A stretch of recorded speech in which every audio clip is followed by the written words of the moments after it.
Հայաստան դաշինքի առաջնորդ Ռոբերտ Քոչարյանն ու թիմակիցները նախընտրական քարոզարշավը շարունակել են Երևանի Աջափնյակ վարչական շրջանում։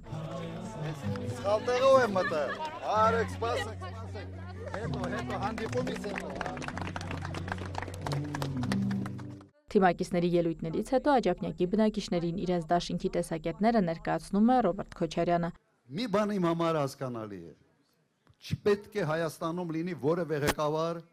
որի գլխի ուղիղի պուլտը ուրիշ տեղ է։ Համամիտ եք։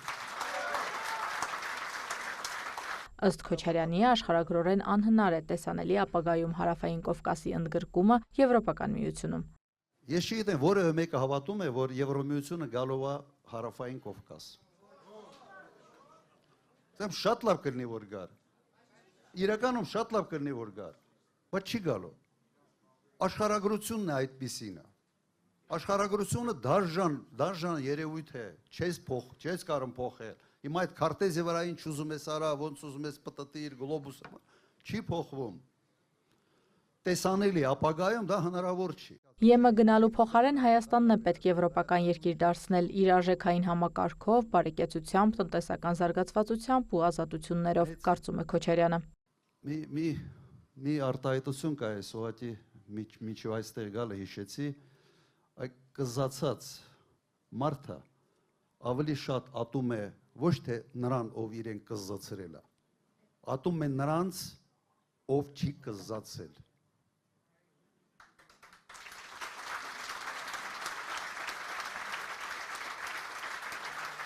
Սեփական ժողովրդի գլխին երրորդ անգամ փորձանք մի բերեք։ Համաձայն եք։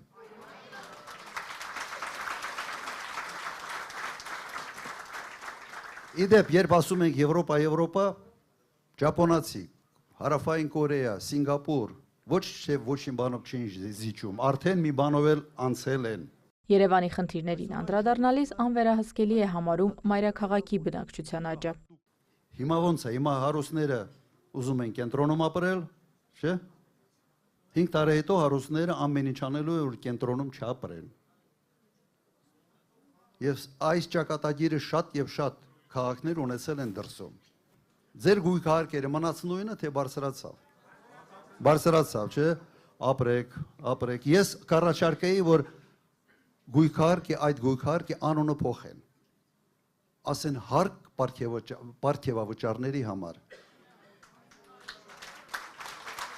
Ուրիշ անվանում ուղղակի չի կա հարկ պարգևավճարների համար։ Որտե միայն բացատրությունը դա է։ Ինչ է կնգել այդ ժողովրդի հետևից։ Ինձ հիշեցնում եմ Պոնչիկ Պերաշկիի մասին, բայց լավ են ուտում, չէ՞։ Իսկապես լավ են ուտում։ Կարծում եմ նման ձևով նաև բյուջեն են ուտում, նման ձևով ձեզանից հավաքած հարկերն են ուտում։ Անվտանգությունից, Ռուսաստանի հետ հարաբերություններից մինչև ազատություններ, Քոչարյանը ելույթից հետո պատասխանում է ներկաների հարցերին։ Արդյոք հնարավոր է վերադարձնել Արցախը առանց պատերազմի։ Շնորհակալություն։ Երևի ամենից բարդ եւ զգայուն հարցերից մեկն է։ Մենք հիմա խոսում ենք Արցախի ժողովրդի անվտանգ վերադարձի իրավունքի մասին։ Ուրեմն մենք դրանից ենք սկսելու։ Մեր բանը սա է։ Դրանից հետո մի հատ տեսնեք, սա պիտի տեղ հասնի, որից հետո հետևյալն է, անվտանգ վերադարձ ինչ է նշանակում։ Անվտանգության երաշխիքները ինչպես են կարգավորվում։ Բանակցային գործընթացը չեմ կարծում, որ հեշտ ճանապարհ է, ծանր ճանապարհ է, ամենից մեծ սխալը այդ ճանապարհից հրաժարվելն է։ Այս բայը այսքան։ Ընդդիմախոսության համար ես ուզում եմ իմանալ, եթե դուք գաք իշխանության, ինչպես է լինելու մամուլը եւ ինչպես է լինելու ընդդիմախոսների նկատմամբ վերաբերմունքը։ 10 տարվա ընթացքում եղել է իմ հիշողությամբ մեկ լրագրողի սպանություն, այդ լրագրողը մեր թիմի անդամ էր։ Տիգրան Նագդալյանը։ Եվ այդ սպանության հեղինակը եղել է հենց այսօրվա ընդդիմադիր գործիչի եղբայրը եւ ինչքան ես գիտեմ, նաև դա ընտանիքի որոշում էր։ Իմ հիշելով նաև դատապարտվել է եւս մեկ լրագրող, որը դատապարտվել է ոչ թե իր պրոֆեսիոնալ գործունեության համար, այլ մեկ բանի համար։ Բանակից խուսափեց, հարևանի երկու երեխային գրեց իր անունով, հետո ինքը իր մոր վրա ցուցմունք է տվել, որ դա մերն է արել, ոչ թե ինքն է արել դատարանում, եւ դա բերել են, ներկայացնում են հիմա որպես խոսքի ազատության ճնշում։ 10 տարվա ընթացքում մեկ ցույց է ծրվել 2004 թվականի խորհրդարանի մոտ։ Հետո եղավ 2008 թվականի ես արդեն գնալուց մարտի 1-ի այդ դեպքերը։ Մարտի 1-ի դեպքերը, որտեղ սադրողը եւ հիմնական պատասխանատու եւ մեղավորը հենց Նիկոլ Փաշինյանն է։ Ինչ արտաքին քաղաքական հայեցակարգ կմշակեք, որը որ կլինի բազմաբևեռ, բազմավեկտոր։ Փոխանակ դու ճիշտ հարաբերություններ կառուցես ՀԱՊԿ-ի ներսում եւ Ռուսաստանի հետ եւ այլ երկրների հետ, դու սաղ հետ համարը հարաբերությունները փչացրել ես։ Եվ հետո նեղանում են, ասում են, ես ինչ եղավ, ՀԱՊԿ-ը ինչու չմիջամտեց։ Այո, պետք է վերականգնել այդ հարաբերությունները։ Եվ ՀԱՊԿ-ի կենտրոնական այսպես պետությունը, ՀԱՊԿ-ը կառուցված է Ռուսաստանի շուրջ։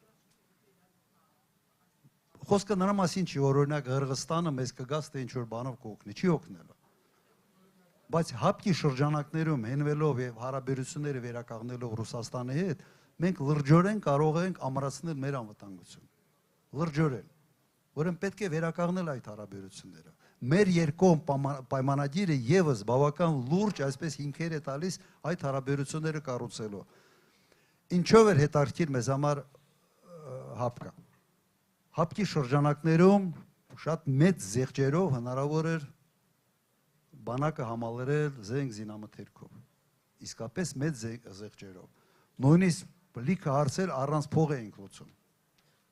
Առանց փող, կրկնում եմ։ Պատերազմի բնույթը